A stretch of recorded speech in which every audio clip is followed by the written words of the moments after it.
আসসালামু আলাইকুম। আমরা আজকে দেখব টাওয়ার, আ টাওয়ারের আ প্রমোট টাওয়ার অ্যান্ড টাওয়ারের ডিফারেন্সটা। আমরা যদি ১ম এ বুঝতে চাই, আমরা যদি টাওয়ারটা যদি বুঝতে চাই, according to the Islamic law বলা আছে যে যেখানে where is marriage, there is a dower. It is a bridal gift. It is token from respect to the wife. এটা হচ্ছে আপনার হাসব্যান্ড থেকে ওয়াইফের একটা রেসপেক্টফুলি ব্রাইডাল গিফট। এটা হচ্ছে একটা আইনগত অধিকার অ্যাকর্ডিং টু ইসলামিক ল। আমরা যদি এখন দেখি প্রমোট ডাওয়ার অ্যান্ড ডিফার্ড ডাওয়ারের ডিফারেন্স। আমরা যদি formula prompt dower, prompt dower and deferred dower, deferred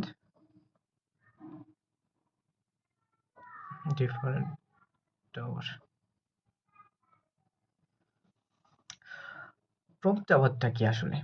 prompt ডাওয়ারটা হচ্ছে আপনার যে মানিটা ইমিডিয়েটলি পেড করা লাগে আপনার, সেটি হচ্ছে প্রম্পট ডাওয়ার ইমিডিয়েটলি পেড, মানে আপনার যখন মহারণা নির্ধারণ হয়, যখন ম্যারেজ রেজিস্ট্রেশন হয়, তখনই যে ইয়াটা আপনার ডাওয়ারটা ফিড করা হয়, ওইটা হচ্ছে প্রম্পট ডাওয়ার। ইমিডিয়েটলি ফিড আমরা যদি লিখি তাৎক্ষণিক ফিড, তাৎক্ষণিক দেওয়া। আর ডিফার দেওয়ারটা হচ্ছে আপনার যে মানিটা আপনার আফটার দ্য ডিসোলিউশন অফ ম্যারেজ, মানে যে কোনো সাইড থেকে, হাজবেন্ড থেকেও ডিসোলিউশন হতে পারে, ওয়াইফ থেকে ডিসোলিউশন অফ ম্যারেজ হতে পারে, মানে ডিসোলিউশনটা হতে পারে either the husband death or divorce.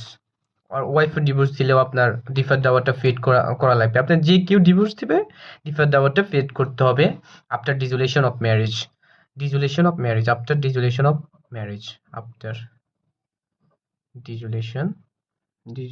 ডিসোলিউশন of marriage.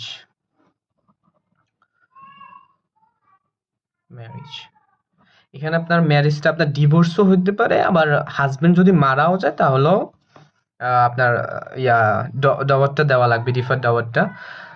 আর যদি ওয়াইফে ডিভোর্স দেয়, আমাদের ইয়াতে বলা, মানে আমরা এলাকায় বা গ্রামগঞ্জে দেখি ওয়াইফে, অনেকে বলে ওয়াইফে ডিভোর্স দিলে, ওয়াইফে চলে গেলে দাওয়াত দেওয়া লাগে না। আসলে এটা মানে ভুল ধারণা। আপনার ওয়াইফে চলে যাওয়া, আবার যেই হোক, ওয়াইফ ডিভোর্স দিক বা যেইটে হোক, ওয়াইফের মোহরানা ওয়াইফকে দিতে হবে।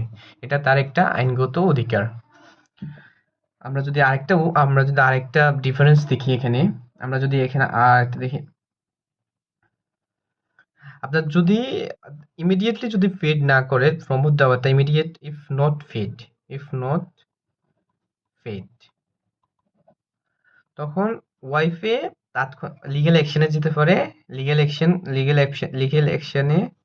অ্যাকশন যেতে পারে। অথবা আপনার refusal of stay with husband, মানে হাজবেন্ডের সাথে থাকবে না, এরকম কিছু রিফিউজ করতে পারে হাজবেন্ড। কেন মানে রিফিউজ করতে পারে, হাজবেন্ডের সাথে থাকবে না। Refuse to husband, stay with husband.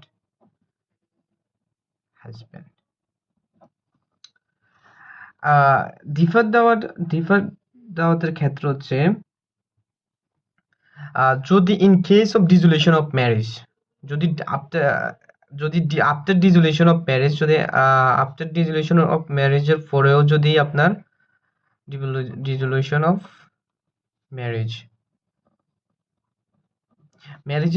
ম্যারেজের পরেও যদি হাজবেন্ড যদি তার ডিফার দাওয়াতটা যদি দিতে অস্বীকৃতি জানায়, তখন ওয়াইফের করণীয় হচ্ছে তিনি লিগ্যাল অ্যাকশনে যেতে পারবে, তিনি কেস করতে পারবে। আর যদি যদি যদি হাজবেন্ড মারা যায়, তখন ওয়াইফে তার হাজবেন্ডের প্রপার্টি থেকে, হাজবেন্ডের যে প্রপার্টি গুলো আছে, ওই প্রপার্টি থেকে হাজবেন্ড রিটেইনিং করতে পারে, মানে হাজবেন্ডের সম্পত্তি থেকে তার ডোয়ারটা রিটেইন করতে পারবে।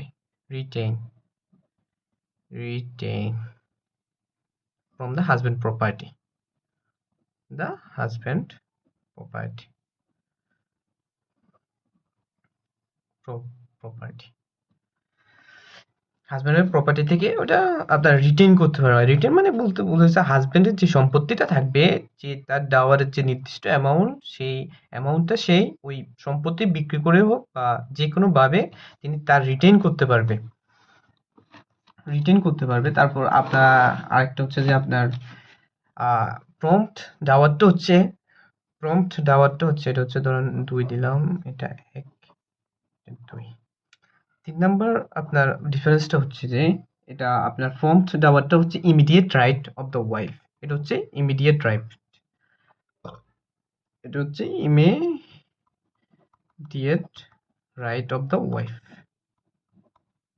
এটা মানে তাৎক্ষণিক একটা রাইট, অধিকার ওয়াইফের। আর ডিফার্ড ডাওয়ারটা হচ্ছে আপনার যখন deferred Dawr is the right of যখন দুর্দিন, মানে ওয়াইফের যখন দুর্দিন হবে, আপনার এখানে ওয়াইফের যখন রেনি ডেজ, মানে হয় wife face the rainy days, মানে ওয়াইফের যখন দুর্দিন দেখা দিবে, দুর্দিনের রাইট। এটা হচ্ছে ওয়াইফের দুর্দিনের রাইট। আমরা যদি 4 নাম্বারটা দেখি, ফ্রম দেওয়ারটা হচ্ছে আনসিকিউরড ক্রেডিটর্স। এটা হচ্ছে আনসিকিউরড ক্রেডিটর্স।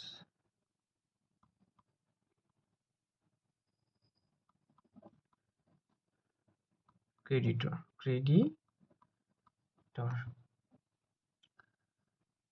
মানে আপনার আনসিকিউরড ক্রেডিটর এখানে হচ্ছে আপনার মানে মানে ওয়াইফ হাজবেন্ডের সম্পত্তি থেকে মানে can not retain the property. যখন হাজবেন্ড মারা যাবে বা হাজবেন্ডের সম্পত্তি থাকবে তখন রিটেইন করতে পারবেন না হাজবেন্ডের সম্পত্তি থেকে। Retain can not retain from husband property,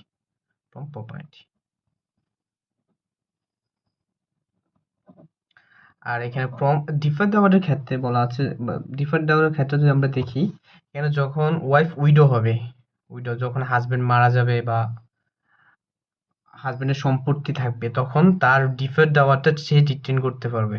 deferred ডাওয়ারটা say retain করতে পারবে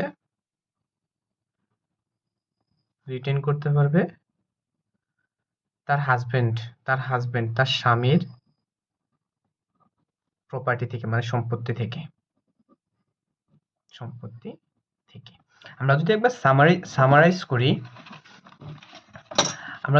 সামারাইজ করি, প্রম্পট ডাওয়ারটা হচ্ছে তাৎক্ষণিক দেওয়া, যে ডাওয়ারটা তাৎক্ষণিক দেয়। আর ডিফার্ড ডাওয়ারটা হচ্ছে after dissolution of marriage, either husband death or husband divorce, বা ওয়াইফ যদি ডিভোর্স দেয় বা হাজবেন্ড যদি ডিভোর্স দেয়। আর 2 নম্বর যদি ডিফারেন্সটা আমরা দেখি, যদি প্রম্পট ডাওয়ারটা যদি ইমিডিয়েট পেড না হয় তাহলে ওয়াইফ লিগ্যাল অ্যাকশনে যেতে পারবে, এবং wife can refuse to not to stay with husband, মানে ওয়াইফ রিফিউজ করতে পারে হাজবেন্ডের সাথে সে থাকবে না। আর ডিফার্ড ডাওয়ারটার ক্ষেত্রে যদি আমরা দেখি, আফটার ডিসোলিউশন অফ ম্যারেজ, মানে ডিফার্ড ডাওয়ারটা হচ্ছে যখন ডিসোলিউশন হয়, মানে either wife or either husband থেকে যদি ডিভোর্স হয় অথবা যদি হাজবেন্ড মারা যায়, তখন হাজবেন্ডের প্রপার্টি থেকে সে রাইট পাবে, মানে হাজবেন্ডের প্রপার্টি থেকে সে রিটেইন করবে। আর যদি ডিসোলিউশন হয়, হাজবেন্ড যদি না দেয় তার ডিফার্ড ডাওয়ারটা, তখন সে লিগ্যাল অ্যাকশনে যেতে পারবে, মামলা করতে পারবে। আর প্রম্পট ডাওয়ারটা হচ্ছে ইমিডিয়েট রাইট। প্রম্পট ডাওয়ারটা হচ্ছে ওয়াইফের একটা ইমিডিয়েট রাইট। আর ডিফার্ড ডাওয়ারটা হচ্ছে দুর্দিনের রাইট। এটা হচ্ছে দুর্দিনে, যখন আপনার ওয়াইফে দুর্দিন শুরু হয় বা দুর্দিনে থাকে, এক কথায় যখন ডিভোর্স হয়, বা তারপর হচ্ছে unsecured creditor certain from property, মানে ওয়াইফ প্রম্পট ডাওয়ারের ক্ষেত্রে ওয়াইফ ভরণ পোষণ, মানে আপনার হাজবেন্ডের প্রপার্টি থেকে মানে রিটেইন করতে পারবে না সম্পত্তিটা। আর 4 নাম্বার হচ্ছে ডিফার্ড ডাওয়ারের ক্ষেত্রে যখন হাজবেন্ড মারা যায় তখন স্বামীর সম্পত্তি থেকে ডাওয়ারটা রিটেইন করতে পারবে।